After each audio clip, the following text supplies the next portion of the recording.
Hey guys, Ollie here at Relentless Comics. Welcome back to the channel. So, today we're going to talk about the most influential and the most iconic person in relation to Marvel Comics, Stan Lee. Before we delve deeper into this video, let me quickly thank every single one of you for clicking on and watching this video and my first video on my welcome to my channel video. I really appreciate it, okay. This is the first of many videos that shall be coming to this channel, and like I say, I am really excited just to begin this journey with you all and see where it takes us. Anyway, that's enough rambling on from me. Let's just get into the video. So, Stanley Martin Lieber, better known as Stan Lee, was born in New York on December the 28th, 1922, to Celia and Jack Lieber. His father was a dress cutter who did not get much work after the Great Depression, and as a result of this, the family lived with financial difficulties, and they actually lived in a one-bedroom apartment. At the age of 16, Stan graduated from high school. This was in the year of 1938, and Stan was hired as an editorial assistant for Timely Comics. In 1942, he was promoted to interim editor, and by that time he had begun writing comic book scripts for Timely Comics as the name Stan Lee, a pseudonym that eventually became his legal name. In the 1940s and 1950s, Timely Comics, later renamed as Atlas Comics. However, they did still continue with a lot of financial struggle. Stan Lee created several comic book series and different characters to keep the comic company really on their feet. This includes The Witness, The Destroyer, Jack Frost, Whizzer, Black Marvel, and many more. Early in the year of 1942, Stan joined the army as a member of the Signal Corps, where he would write manuals, slogans, training films, and on the odd occasion he would do cartooning as well. At the same time, there was a threat in the comic book world which could actually rival Atlas Comics, and they were and still are called DC Comics, Detective Comics. Due to this sudden pressure from DC, Stan Lee's publisher asked him to create a new superhero team, and at this stage of his life, Stan Lee was very hesitant, and he was almost giving up on his creative conquest in the comic book world. However, he did give it one last effort. He spoke with his wife, and they came to an agreement, and essentially they decided to work on the stories that he believed in. Since he was getting annoyed and losing motivation with his monotonous career. Stan Lee worked on stories that, like I say, he believed in, and he thought to himself that if this didn't become a success, that he was going to quit his job anyway, so it really didn't matter. In the year of 1961, Atlas Comics, was now known as Marvel. They were renamed previously Timely Comics, like I say, but in this year, 1961, they were renamed to Marvel Comics. Stan Lee scripted and directed the majority of Marvel's series and wrote a monthly column called Stan's Soapbox, which I now know quite a lot of Marvel fans and Stan Lee fans in particular would have heard of this one before, because within Stan's Soapbox he would always sign off with a trademark motto, Excelsior. And this, since then, has become Stan Lee's most infamous motto, of which he does have a lot. Okay, and around the same time, so like I say, early 60s, Stan Lee did become friends with Jack Kirby, and together they really took the comic book world by storm. Due to their success with the Fantastic Four, Marvel's first family, which was obviously the characters that Stan created when he wanted to take a story in his true sort of aspect of himself almost. And this was extremely successful.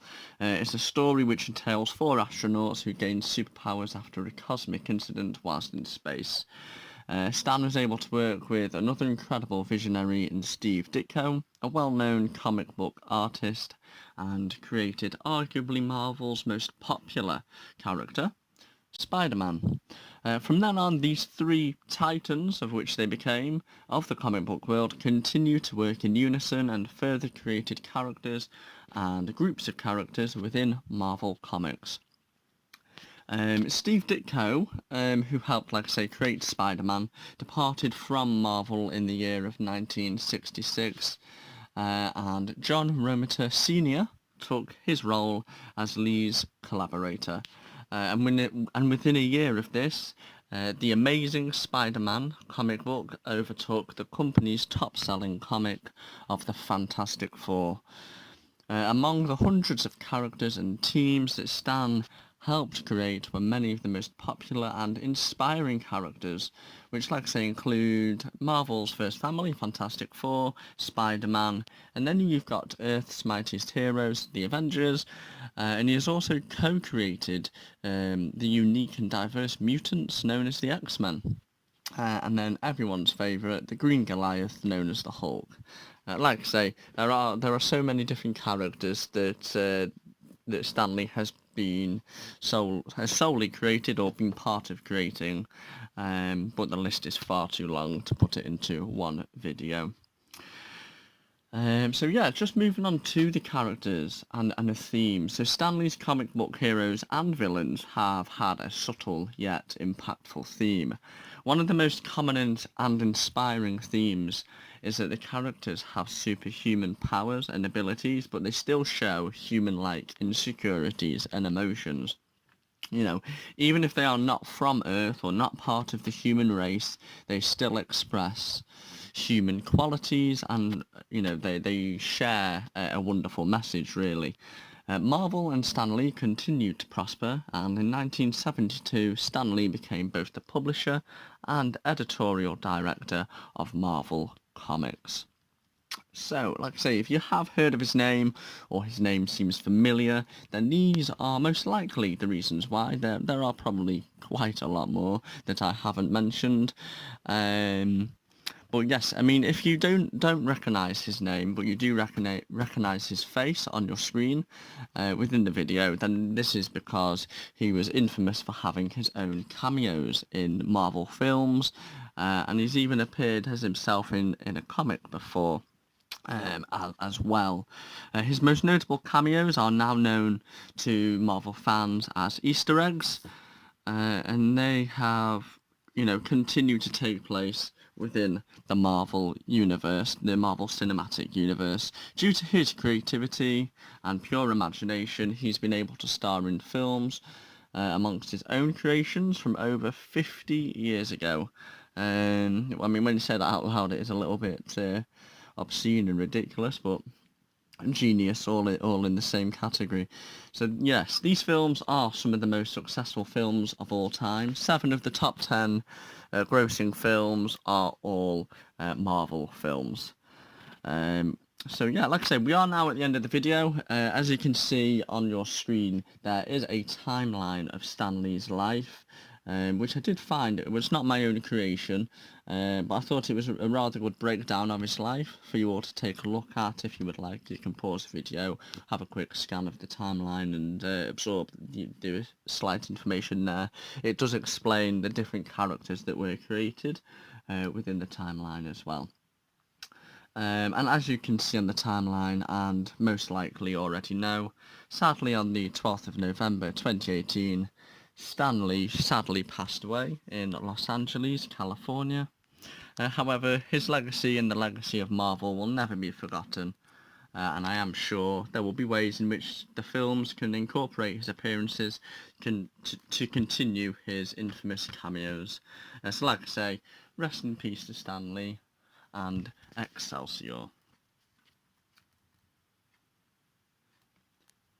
If you enjoyed the video, please like the video and press the subscribe button down below for more on this channel. If you have any video ideas or feedback, then please feel free to leave this in the comment section below. I'll respond to all comments as well. For more of these videos, please press the notification bell as well, and you'll never miss a new video every Saturday. I will see you on the next video, where we begin our Origin series. And the first character is the powerful symbiote Toxin.